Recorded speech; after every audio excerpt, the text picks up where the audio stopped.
Вот она, долгожданная пуля. Хорошо, Киргизия, вперед!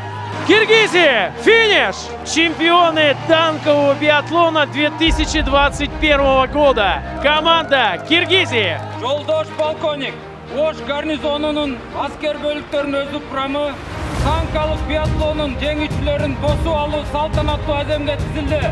Бүгүн 2021 жылдын 15 сентябрь күнү өлкөнүн түштүк аймагында 36-806 жана 30-670 аскер бөлүктөрүндө Россия Федерациясында өткөрүлгөн танкалык биатлон 2021 армия оюндарында биринчи орунду ээлеген танкисттерибизди салтанаттуу тосуп алуу иш-чарасы өткөрүлдү. Аталган танкисттердин арасында 30-630 бужум аскердик бөлүгүнүн да танкисттери бар.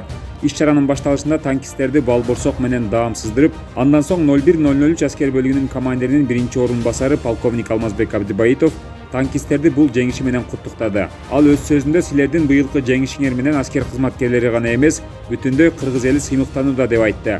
Ошондой эле чемпион танкисттерибиздин аскердик кызматтарында ийгиликтерди каалады. Кыскача токтолуп кетсек, куралдуу күчтөрдү көрсөткөн аскер кызматкерлери татыктуу 2-дивизиондун 1-ордуна ээ болуп отурушту.